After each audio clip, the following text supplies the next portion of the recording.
네, 우리 하나님 말씀 보겠습니다. 하나님 말씀 구약성경 여호수아 23장 3절로 8절의 말씀입니다. 구약성경 355면에 있습니다. 여호수아 23장 3절로 8절의 말씀을 우리 한 절씩 교독하도록 하겠습니다. 너희 하나님 여호와께서 너희를 위하여 이 모든 나라에 행하신 일을 너희가 다 보았거니와 너희 하나님 여호와 그는 너희를 위하여 싸우신 이시니라.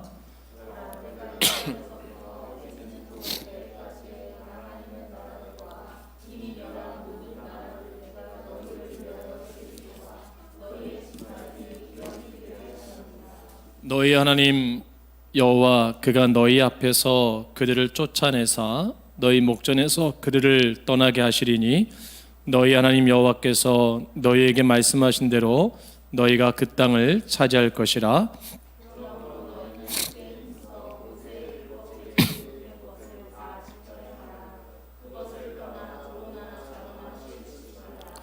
너희 중에 남아있는 이 민족들 중에 들어가지 말라. 그들의 신들의 이름을 부르지 말라. 그것들을 가리켜 맹세하지 말라. 또 그것을 섬겨서 그것들에게 절하지 말라. 오직 너희의 하나님 여호와께 가까이 하기를 오늘까지 행한 것 같이 하라. 아멘. 할렐루야. 오늘 귀한 주일입니다. 오늘 또 특별히 어린이 주일로 드려지는데 또 예배에 참석하신 모든 분들 주님의 이름으로 축복하며 환영합니다. 온라인으로 예배드리는 우리 서망의 성도들 주 이름으로 사랑하며 축복합니다. 우리 압도자분들에게 인사하겠습니다. 사랑합니다. 축복합니다. 인사하겠습니다. 신앙의 유산을 물려주라. 신앙의 유산을 물려주라는 말씀으로 이 시간 함께 은혜를 나누고자 합니다. 자녀를 둔 부모님들이 특별히 5월 어린이날쯤 되어지면 고민하는 게 있습니다. 어떤 선물을 사줘야 되는가라는 고민이죠. 또 어느 멋진 곳에 가서 외식을 해야 되는데 아니면 여행을 갔다 와야 된다라는 그런 고민들이 있어요. 정말 그래서 멋진 옷, 멋진 여행지, 멋진 선물, 멋진 음식 이런 것들로 좋은 추억을 남겨주고자 참 많이 애쓰는 것 같아요. 근데 그 아이에게 물어보면 난 열심히 최선을 다해서 섬겨줬는데 그 자녀가 별로 기억이 나지 않는다면 참 부모로서는 마음이 참 많이 섭섭할 거예요. 물론 아이이기 때문에 그런데 근데 중요한 것은 뭐냐면 추억이라는 건 뭐죠? 기억에 남는 거거든요. 기억의 저장소거든요. 저도 과거 사진을 볼 때는 기억이 새록새록 나는데 이것이 지나고 나면 잊어버리더라고요. 왜 잊어버릴까라는 생각을 했습니다. 그것은 가슴에 남지 않았기 때문에, 그것이 감동이 되지 않았기 때문인 거죠. 그래서 정말 그 부모님의 선물이 감동이 되어지고, 어떤 여행지를 갔을 때 정말 감동이 되어지고, 어떤 음식 앞에서 감동이 되었다면 그것은 아마 평생 갈 것 같아요. 제가 어렸을 때는 저희 부모님이 되게 가부장적이고 유교적인 분이라 표현력이 없으셨어요. 그리고 그렇게 뭐 자녀를 위해서 선물을 하거나 여행을 가거나 그런 시대가 아니었거든요. 그러니까 한 번 뭘 사줬던 기억이 있어요. 그게 참 오래 가더라고요. 그러니까 한 번 뭘 사주셨던 기억, 맛있는 거 사줬는데 짜장면. 그게 참 맛있게 먹고 그 기억들이 있어요. 근데 요즘 아이들은 너무 수시로 많이 접하다 보니까 별로 그렇게 감동이 되는 거 아닌 것 같아요. 여러분 그러면 오늘날 우리 시대 가운데 화제가 되고 있는 게 있어요. 뭡니까? 12조 그죠? 삼성그룹의 이건희 회장의 20조 유산 가운데 약 60% 되는 12조의 그 상속세가 굉장히 지금 핫하게 떠오르고 있는데, 또 1조 원은 뭐 이런 감염병원, 어린이 병원을 만든다. 또 2조 원에 가치되는 고비수품을 기증했다. 부산의 산 임야를 기증했다. 어떤 자꾸 돈으로 자꾸 책정해서 와 엄청나다 사람들이 그래요. 정말 이것이 감동이 될까요? 기억들은 있는데 이것도 얼마 지나지 않아서는 사람들이 다 잊어버릴 것 같아요. 근데 참 좋은 멘트가 하나 있더라고요. 이렇게 기증할 수 있었던 것은 뭐냐? 고인의 유언을 받들어서라는 그 멘트가 달려 있더라고요. 그러니까 이건희 고 회장께서 아마 유언이 있었던 것 같아요. 어찌되었든 지금은 기억을 하는데 이것 또한 시간이 지나면 많은 사람들 머릿속에서 사라지지 않을까 생각이 됩니다. 여러분 12조 여러분 감동되나요? 감동이 안 되잖아요. 그러니까 어느 순간에 나도 잊어버릴 거예요. 자, 그런데 정말 잊지 않는 게 있어요, 사람들이. 그것이 뭡니까? 유언입니다. 유언. 부모님의 유언은 잘 잊지를 못해요. 저는 결혼 주례사를 하나도 기억이 안 나거든요. 근데 만약에 돌아가신 분들의 유언은 잘 새겨질 것 같아요. 자, 그래서 정말 중요한 것은 내가 마지막에 내가 다음 세대에게, 내가 자녀들에게 어떤 큰 물질을, 재산을 남겨주는 것보다 무엇이 중요하느냐? 무엇이 의미 있고 무엇이 가치 있는 걸 남겨줄 수 있는가? 어떤 유언을 남겨줄 수 있는가? 이게 참 중요한 것 같아요. 오늘 정말 다음 세대, 민족을 바라보고 앞으로를 바라보고 정말 중요한 유언의 말을 언급하는 사람이 등장합니다. 누구죠? 여호수아예요. 여호수아. 오늘 본문 23장은 이스라엘 민족에게, 그 리더들에게, 장로와 관료와 그런 자들에게 유언적인 말씀을 하고요. 24장에서는 이제 이스라엘 백성을 향해서 이제 유언적인 말을 합니다. 왜냐하면 이제 여호수아는 110세가 됐어요. 110세. 이제 자기가 자기 생이 남지 않은 것을 알고 있던 사람이에요. 그러니까 이제 그 같은 건 뭐예요? 지나온 시간을 다시 한번 이렇게 잘 정리하는 거죠. 시간들을 정리하는 거예요. 그래서 과거를 떠올립니다. 그가 이제 과거를 떠올릴 때 이런 생각을 하게 되죠. 출애굽한 후에 2년이 지났을 때 모세가 각 지파별로 12명의 정탐꾼을 파송합니다.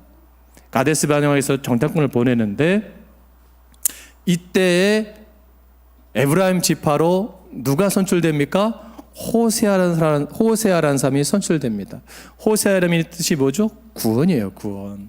딱 선출됐는데 모세가 이 호세아의 이름을 뭐로 바꾼지 아세요? 여호수아로 바꿔 부릅니다. 이름이 바뀌었어요. 여호와는 구원이시다 라고 바꿨어요. 그것이 민수기 13장 16절에 증거되고 있죠. 모세가 땅을 정탐하러 보낸 자들의 이름이라 모세가 눈의 아들 호세아를 여호수아라 불렀더라. 근데 참 놀라운 거는요, 이때 여호수아의 나이가 몇 살인 줄 아세요? 이스라엘 나이로 55세예요. 한국 나이로 57세에서 58세 정도 추정되는 나이예요. 그러면 예를 들면 그 정도 나이 되신 분이 이름 바꾸는 거 쉽지 않아요. 왜요? 이미 자기 이름을 다 알려져 있잖아요. 그렇죠? 많은 사람들과 지인들과 친구들은 내가 호세라는 것이 다 알고 있는데 그 인생 마지막이 마무리한 시점에서 이름을 바꾼다는 것이 결코 쉽지 않아요. 근데 여호와는 어떻게 해요? 순종합니다. 이게 차이점인 것 같아요. 12명의 정탐꾼이 있었지만 이름을 바꿔 부른 사람은 이 여호수아가 유일해요. 그리고 나서 이제 여호수아는 모세의 수송자가 됩니다. 그래서 모세가 시내산에서 40주야를 금식하고 하나님 앞에 기도할 때 여호수아도 함께 있었어요. 그걸 보좌하는 거죠. 잠자리를 살펴주고 모든 환경들을 이렇게 잘 정리해주는 그런 수송자가 있었습니다. 또 모세가 회막 안에서 하나님과 기도하며 대화할 때 그 옆에서 모세를 지켰고, 모세가 진으로 돌아간 후에도 회막을 떠나지 않았던 아주 신실했던 충성스러운 사람이었어요. 이제 모세가 120세에 자기 생을 마감할 때 여호수아에게 안수하며 기도합니다. 후계자로 세웁니다. 그때 이 여호수아의 나이가 몇 살인 줄 아세요? 93세예요. 쉬운 나이가 아니죠. 93세에 그 지도자가 됩니다. 그리고 가나안에 들어가서 이제 7년 동안의 전복 전쟁을 계속하게 됩니다. 그래서 놀라운 게 이 여호수아의 군대를 이끌고 이 가나안의 전복 전쟁 가운데 계속해서 연전연승을 합니다. 이런 것들이 다 자기 삶을 돌아보게 되는 거예요. 그러면 그가 왜 승리할 수 있었을까? 누구보다 전적으로 하나님께 순종했던 자예요. 하나님 앞에 믿고 나아가며 신뢰했던 자예요. 그러니까 자기를 앞서지 않은 사람이에요. 그의 나이 93세에 부름 받았으니까 지도자 세웠으니까 혈기로 할 수 있는 나이도 아니에요. 뭐 경험을 하기도 어려운 나이예요.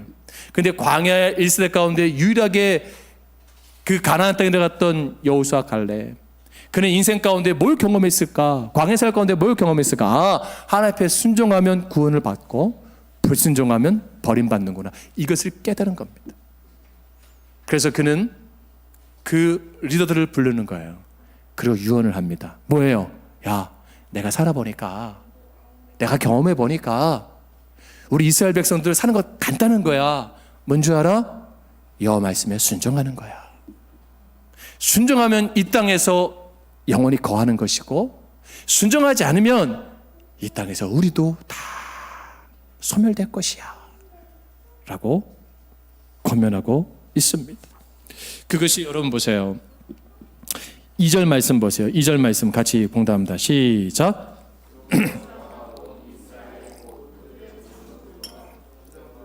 관리들을 불러다가 그들에게 이르되 나는 나이가 많아 들었도다. 3절 말씀 시작. 너희 하나님 여호와께서 너희를 위하여 이 모든 나라에 행하신 일을 너희가 다 보았거니와 너희 하나님 여호와 그는 너희를 위하여 싸우신 이시니라. 아멘. 이게 뭐예요? 야, 너희들 나와 함께 보지 않았냐? 우리가 가나안에 들어오면서 그 광야 생활 가운데서 여기 들어오면서 지금까지 정착하셨던 것이 누가 하신 거냐? 하나님 하신 거지. 왜? 보이다 봤잖아요. 경험했잖아요. 왜? 증인자 아니냐는 거예요. 증인자. 증인자는 증인으로 끝나면 안 되는 거고 뭐예요? 그것을 뭐예요? 전수하라. 기억하고 가르쳐라. 그것을 말씀하고 있는 거예요. 신앙의 유산을 남겨라 라고 말씀하는 거예요. 오늘날 우리나라가 이 시대가 굉장히 발전했잖아요. 그렇지 않습니까? 세계 10대 강국이잖아요, 우리나라가. 근데 우리나라는 우리 스스로 우리나라를 되게 폄하하는 게 있는데, 어쨌든 외국에서는 굉장히 발전된 나라, 선진된 나라예요. 근데 여러분, 약 60년 전만 해도 이 나라는 전 세계에서 제일 가난한 나라였어요. 유교를 겪었잖아요. 그래서 6.25 참정용사를 찾는 그러한 그 프로젝트가 있더라고요. 어느 한 개인이 자비랑을 들여서 그들에게 이 사진을 찍어주는 일을 하고 유튜브 역할을 하는데, 인터뷰를 합니다. 인터뷰를 하면 그분들이 다 한결같이 그래요. 다리도 없고 전쟁통에 팔도 잃고 불구자가 되고 상용사가 되고 전우가 막 하루아침에 10몇 명이 죽어가고, 이 불모지 땅에서 정말 바람과 돌과 흙밖에 없는 이 조선 땅에서 겨울에는 막 영하 20도, 30도라는 이 추운 혹한의 땅에서 총을 들고 북한군과 중공과 맞서 싸웠던 그들, 20대의 새파랗게 젊은이들이 와서 이 땅에 묻혔잖아요. 죽임을 당했잖아요. 근데 그들이 뭐라는지 아세요? 근데 보람되다라고 그래요. 보람되다. 헛되지 않았다. 가치가 있었다. 의미가 있다. 왜요? 그걸 경험해 봤으니까. 그걸 아는 거예요. 아는 사람은 어때요? 보람을 느끼는 거예요. 지금 여호수아는 그 관료들과 장로들과 리더들에게 여기 온 것이 고생해서 왔지만 보람 있지 않냐. 근데 이것은 다 누가 하신 거냐? 하나님이 하신 거다. 기억하라는 거예요. 기억하고 다음 세대에게 가르쳐 지키게 해라. 이게 우리의 책임이고 나의 책임이다. 왜요? 지금 후계자가 세워있지도 않아요. 여호수아 이후에 왕도 세워있지 않아요. 그러니까 어떻게 해요? 리더들 불러서 그것을 말씀할 수밖에 없는 거예요. 그런 가운데서 이제 무엇을 권면합니까? 이제 여러분 4절 말씀 보세요. 4절 말씀 가져본답니다. 시작. 보라, 내가 요단에서부터 해지는 쪽 대해까지 남아있는 나라들과 이미 멸한 모든 나라를 내가 너희를 위하여 제비 뽑아 너희의 지파에게 기업이 되게 하였느니라. 아멘. 자, 이제 여호수아가 나이가 많잖아요. 이제 죽을 날이 얼마 안 남았으니까 이제 그 12지파의 땅을 어떻게 이제 분배해야 돼요. 분배. 근데 그 분배하는 것이 이제 뭐예요? 마지막 사명인 거예요. 마지막 사명. 여호수아의 마지막 사명인 거예요. 그래서 그 지파를 분배합니다. 누구의 뜻대로? 하나님의 뜻대로. 이것은 무엇을 말하냐면요, 나는 조금도 내 감정을 기입하지 않았다. 자기와 에브라임 지파와 조금 더 친한 지파를 가장 좋은 땅에 배치하지 않았고, 레위 자손이 더 좋은 땅을 배치하지 않고, 온전히 하나님이 원하신 대로만 그 땅을 배분했다라는 거예요. 힘들었죠. 어려웠죠. 반발도 있었겠죠. 그런데 뭐예요? 전적인 하나님 말씀에 순종해서 했다. 순종할 때 보람되다. 근데 참 중요한 게 있어요. 이제 다 지파들이 이제 다 배분되니까 이제 어떤 불만이 있는 줄 아세요? 놀라운 거예요. 그 땅을 뭐예요? 여호수아 군대가 완전히 정복한 게 아니란 말이에요. 그 땅에 여전히 잡족들이 남아 있어요. 이방을 섬기는 신들을 섬기는 그 우상들을 섬기는 가나안 족속들이 남아 있어요. 근데 그들이 게릴라전을 펼치는 거예요. 연합해가지고 호시탐탐 이스라엘 백성들을 노리는 거예요. 그러니까 뭐예요? 불만과 불평이 나오는 거죠. 특별히 그 가나안 7년의 전복 전쟁 가운데 완전히 정복하지 못한 족속도 있습니다. 어디예요?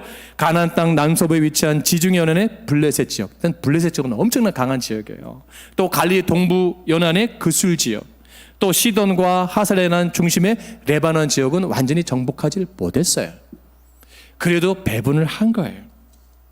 그러니까 남아있는 정복할 부분이 많으니까 여호수아가 그 땅까지 정복하기엔 이미 나이도 많고 기력도 세하고 이미 힘이 드는 거예요. 그리고 어느 정도 몇 년간의 수년간의 시간이 지나면서 그 백성들이 나름대로 정착하며 살아요. 그런데 중요한 것은 뭐예요? 반드시 그 땅을 차지해야 돼, 안 차지해야 돼요? 차지해야 돼요. 누구의 뜻이에요? 하나님의 뜻이에요. 그런데 놀라운 게 있어요. 왜 하나님이 그 게릴라전을 펼치는 그 잡족들을 가나안에 그런 사람들을 남겨놨을까라는 거예요. 자, 이게 참 놀랐습니다. 사람들은 불평할 수 있어요. 하나님 그냥 한 번에 다 해결해 주시지 왜 이렇게 남겨놔서 왜 이렇게 우리를 힘들게 하고 왜 이렇게 골치 아프게 하고 왜 이렇게 머리가 아프게 하고 왜 우리가 끝까지 피곤하게 저들과 대적하며 싸워야 됩니까? 약속의 땅에 왔으면 여기서 그냥 이렇게 그냥 살게 하시지 왜 그렇게 하실까? 불만 가질 수도 있어요. 불만파들이 있죠. 또 하나는 뭐예요? 저들은 저들 나름대로 살게 하고요. 우린 그냥 여기서 편하게 살지요. 타협파가 있어요. 온건파가 있어요. 근데 중요한 건 뭐예요? 말씀에 순종파가 없는 거야. 말씀에 순종파가 있어야 돼요. 할렐루야. 하나님 말씀했으면 그거 뭐예요? 차지해야죠. 누구의 방법대로? 하나님의 방법대로. 그래서 지금 여호수아는 하나님의 방법을 언급하고 있는 거예요. 그들이 왜 남았을까? 라는 겁니다. 왜 남았죠? 잡족들이? 이방을 신을 섬기는 그들이 왜 남았죠? 여러분 그 광야에는 농경사회가 아니란 말이에요. 뭐가 많습니까? 들짐승이 많아요. 들짐승. 여러분 며칠 전에 안동의 어느 한 초등학교에 운동장에 멧돼지가 출몰했더라고요. 걔도 학교를 다니고 싶었는지 운동장을 왔다 갔다 하니까 결국 총을 쏴서 죽였는데 만약에 그 멧돼지 그 뿔에 1학년 된 아이 초등학생들이 다치면 큰일 나잖아요. 마찬가지로 광야에 있는 이 들짐승들은 엄청 사나운 거예요. 그런데 이스라엘 백성들은 어때요? 그 짐승들을 사냥하는 기술들이 없어요. 그렇게 뭐 능력들이 없어요. 그러니까 뭐예요? 그 잡족들은 뭘 먹고 자라요? 짐승들을 잡아먹고 생계를 유지하는 거예요. 사냥꾼들이에요. 사냥꾼들. 아주 그런 거에 능술한 사람들이에요. 그리고 그들이 남겨놓으면서 하나님 어떻게 하셨느냐? 그 동물들의 개체수를 뭐예요? 줄여가게 하신 거예요. 누구의 뜻이에요? 하나님 뜻이에요. 하나님 멸절하지 않은 이유인지 아시겠죠? 하나님 아주 섬세하세요. 아주 디테일하세요. 이것이 신명기 7장 22절에 기록되고 있습니다. 제가 한번 봉독해 드릴게요. 내 하나님 여호와께서 이 민족들을 내 앞에서 조금씩 쫓아내시리니 너는 그들을 급히 멸하지 말라. 들짐승이 번성하여 너희를 해할까 하노라. 할렐루야. 하나님 말씀한 거예요. 사람보다 더 위협적인 들짐승으로부터 그들을 지키게 하는 하나님의 섬세하신 은혜, 이것을 언급하면서 6절과 8절에서 이제 그렇기 때문에 우리는 뭐 해야 돼요? 하나님의 순종해야 복을 받는다. 하나님의 역사를 일깨워준 후에 무엇보다 유명할 것은 하나님을 사랑하고 명령과 율례와 규례에 대해서 절대적 순종할 것을 강조합니다. 그러면서 그들에게 이렇게 말합니다. 여러분 7절 말씀 보세요. 같이 봉독합니다. 시작. 7절 말씀 시작. 너희 중에 남아있는 이 민족들 중에 들어가지 말라. 그들의 신들의 이름을 부르지 말라. 그것들을 가리켜 맹세하지 말라. 또 그것을 섬겨서 그것들에게 절하지 말라. 할렐루야. 이방들은 잡족이잖아요. 잡족의 뜻이 뭐죠? 혼혈이에요. 혼혈. 여러분, 혼혈이 이뻐요? 토종이 이뻐요? 이상하게 혼혈들이 이뻐요. 제가 비하하는 건 아닌데, 여러분 그 슈돌에 나오는 벤틀리 형제 있잖아요. 윌리엄 벤틀리 잘생겼잖아요. 근데 아빠도 그딱 호주 사람이지만 그렇게 뭐 외국 사람 중에 잘생긴 것도 아니고, 그 엄마 봤을 때는 제 아내보다 못생겼거든요. 근데 애들은 엄청 잘생겼어. 여러분 또 축구 선수 그 박주란 선수 있잖아요. 그렇죠? 그 선수가 그닥 제가 남자로서는 뭐 키도 그렇게 큰 것 같지 않고 그렇게 잘생긴 것 같지 않은데, 그 부인도 뭐 그냥 그런데 애들은 뭐 삼남매가 그냥 인형 같아요. 이게 참 놀라운 거예요. 놀라운 거예요. 그러니까 이 이방에 있는 가나안의 사람들이 섞이다 보니까 이 여인들이 엄청난 미모예요. 미모. 여러분 남미 베네수엘라들이 혼혈족들이 많잖아요. 그러니까 미인들이 많잖아요. 미녀공화국이잖아요. 그러니까 여러분 남자들 특징이 뭐예요? 시각에 약해요. 보면은 자꾸 그게 생각나. 그 여인이 자꾸 떠오르는 거예요. 마음이 흔들리는 거예요. 그걸 이미 아는 거예요. 여호수아는. 그래서 뭐예요? 그 땅을 넘어가지 마라. 경계선을 치라는 거예요. 다음 세대에게 외쳐야 돼요. 넘어가는 순간 마음이 뺏겨. 그럼 결혼을 해. 그러면 여러분 아담과 하와 범죄할 때, 하와가 범죄했을 때 아담에게 주잖아요, 선악과를. 근데 성경에 아무 기록도 없이 받아 먹었다고 했거든요. 그냥 남자들은 다 여자 하기 나름이요. 모든 어디든지 대한민국은 우리나라도 마찬가지, 서방도 마찬가지고 아내들한테 끌려가더라고. 나중에 다 부인들 원하는 대로 하더라고. 싫든 좋든 그냥 싫어도 그냥 하고, 그냥 알아도 속아주고. 이게 남자들이에요. 여성분들 아시겠습니까? 따라가요. 아는 거예요. 그래서 중요한 거, 솔로몬이 왜 문제예요? 그 1000명의 첩을 들이면서 이방신들을 갖고 오게 하잖아요. 이 여호수아 말씀을 잊어버린 거예요. 왕국이 분열되잖아요. 이게 참 중요한 겁니다. 그 신들을 가져오게 될 걸 이미 여호수아는 알고 있고 하나님의 말씀을 아는 거예요.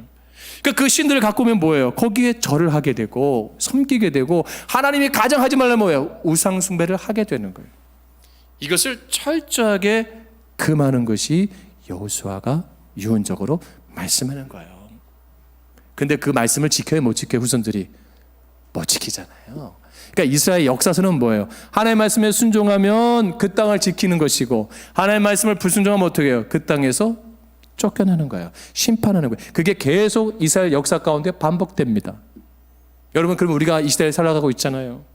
그럼 이 시대 가운데 우리 다음 세대에게 뭘 지키게 해야 돼요? 하나님의 말씀으로 분명한 기준을 지키게 해야 돼요. 할렐루야. 분명한 말씀의 기준으로 세워줘야 돼요. 이게 세워지지 않으면 무너집니다. 동성애는 절대 하나님이 기뻐하는 게 아닙니다. 이게 기준들이 말씀을 지켜주지 않으면, 선을 그어주지 않으면 무너진다니까요. 오늘날 종교 다원주의 시대 가운데 그냥 예수도 좋고 부처도 좋고 뭐도 좋고 그냥 다 좋은 거죠. 평등과 평화, 그걸로 해서는 종교가 하나 돼야 되고, 이념과 갈등을 넘어서기는 종교가 하나 돼야 되고, 다 이렇게 섬겨야죠. 기준들이 혼탁한 시대가 되고 있고 이미 그렇게 하고 있잖아요. 그럼 앞으로 시대 어떻게 될까요? 정말 오직 예수님만 참 구원자와 메시아인 것이 통용된 시대가 될까요? 어렵습니다. 여기서 우리가 어떻게 해야 돼요? 내가 신앙을 잘 지켜야 되고, 그 신앙을 잘 다음 세대에게 전수될 줄로 믿습니다. 그런 것 가운데 여호수아는 이제 뭐라고 말씀해요? 8절 말씀 보세요. 이게 굉장히 중요한 말씀이에요. 8절 말씀을 같이 봉독합니다. 시작. 오직 너희의 하나님 여호와께 가까이 하기를 오늘까지 행한 것 같이 하라. 아멘. 자, 여기서 이게 참 중요한 거예요. 이 말씀이 뭐냐면 가까이래. 가까이. 여기서 가까이라는 단어가 등장하는 단어가 나오는데, 창세기 2장 24절에 등장하거든요. 여러분 잘 아는 말씀이 뭐예요? 제가 봉독할게요. 남자가 부모를 떠나 그의 아내와 합하여 둘이 한 몸을 이룰지로다. 여기서 합하다, 연합하다가 히브리어 다바크라는 단어를 쓰고 있는데, 여기서도 뭐예요? 동일하게 여호와께 가까이라는 것이 히브리어로 다바크라는 말이에요. 다바크, 연합되어 있다. 우린 누구와 하나예요? 하나님과 하나예요.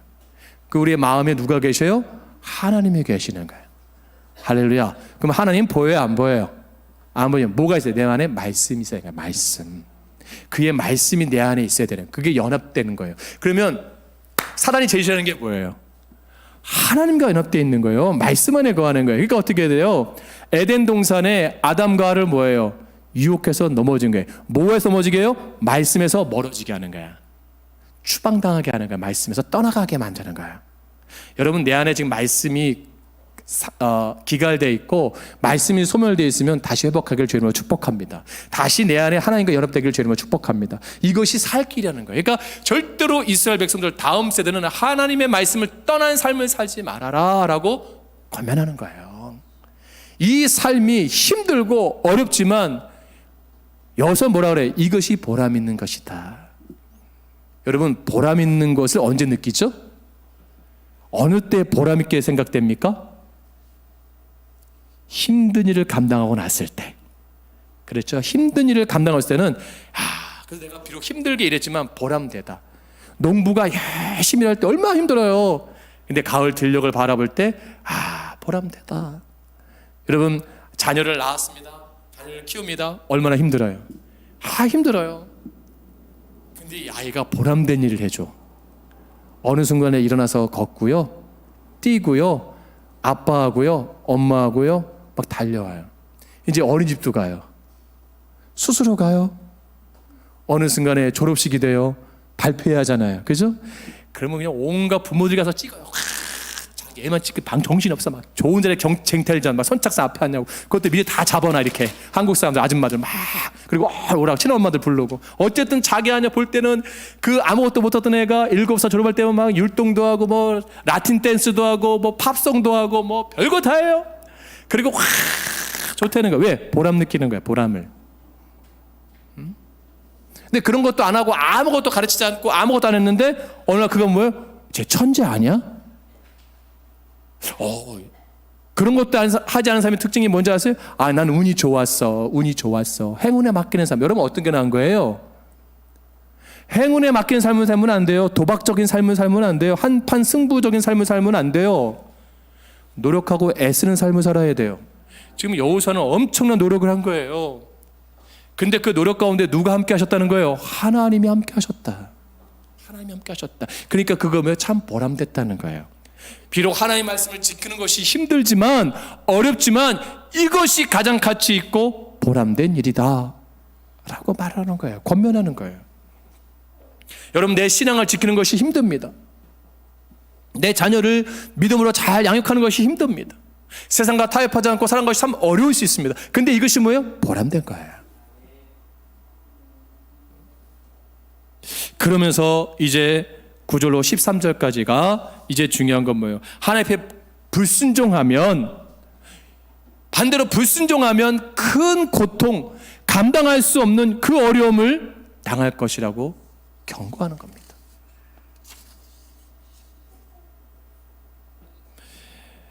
여러분, 우리가 인생을 마무리할 때 내가 자녀들 앞에서 이건희 회장처럼 12조는 못 주겠지만 100억도 못 줄 인생이지만 저는 뭐 10억 줄 것도 없고 뭐 줄 것도 없는데 1억도 없는데 무엇을 줄까? 여러분, 한번 좀 고민해 봐야 되지 않습니까? 그 많은 재산을 상속받은 자녀들이 부모를 정말 생각하고 있을까요? 제 주변에 봤을 때는 별로 없는 것 같아요. 그 사업체를 인수받던 자녀들 사업을 쫙 일구면 더 그 부친의 선친의 뜻을 따라서 더 훌륭한 회사를 경영해야 되는데 그렇지 못한 분들 많더라고요. 조상이 남겨준 땅 후손들이 잘 보존하고 가꿔야 되는데 다 팔고 뭐하고 이런 분들이 더 많더라고요. 이 시대가. 나는 무엇을 남겨줘야 될까? 여러분, 한번 좀 생각해 보세요. 여러분, 여호수아처럼 여러분 인생에 있어서 정말 보람 있는 것을 남겨주기를 주님은 축복합니다. 야, 누구누구야, 누구누구 아들, 누구누구 딸아, 정말 이거만큼 보람됐다. 우리는 신앙인이잖아요. 하나님의 사람이잖아요. 여호수아처럼 하나님의 말씀에 순종하는 게 가장 보람 있다. 하나님 말씀대로 사는 게 가장 가치 있고 의미가 있다. 내 딸, 내 아들 예수 잘 믿어라. 하나님 말씀 잘 순종하고 지켜라. 그리고 끝까지 신앙을 지키고 나아가서 승리해라. 그럼 이게 더 의미가 있지 않을까요? 오늘 어린이 주일입니다. 그럼 부모로서 자녀에게 못해준 마음이 더 크죠? 다 그렇잖아요, 우리가. 근데 여러분, 더 잘하려고 하지 마세요. 쟤들은 기억을 못해요. 너무 잘하려고 하지 마시고요. 너무 좋은 거 사줄 필요 없어요. 너무 명품 사주지 마세요. 너무 비싼 거 사주지 마세요. 뭘 줘야 되는지 아십니까? 감동을 시키세요. 사랑으로, 진심으로, 의무적으로 형식으로 하는 것이 말고 그냥 간단한 거 하나라도. 옛날에 고등학교 때 수필집이 생각나는데 그 남편이 일하고 온 아내를 위해서 쓴 글이 있어요. 왕후의 밥 거리네 찬. 거긴 밥 한 공기에 간장 종기 하나, 물 하나가 있는데 상부에 덮여있는 거예요. 그러니까 일하고 들어온 아내가 그러면 눈물이 왁 쏟아졌던, 보잘것없는 밥이지만 남편이 정성스럽게 해줬던 밥, 그 간장, 물, 얼마나 힘든 삶이지만 그 사랑으로 섬겼던, 그래 감동됐던, 여러분 그런 감동이 되기를 바랍니다. 하나님은 그런 분이에요. 명품 주지 않아요. 좋은 차 주지 않았고 뭐 맛있는 뭐 뷔페 가지 않아도 하나님 우리한테 늘 감동 주시잖아요. 그리고 그것을 이길 수 있는 힘을 주시잖아요. 그래서 말씀을 붙잡고 사는 삶, 이게 가치 있고 의미로 믿습니다. 기도하겠습니다.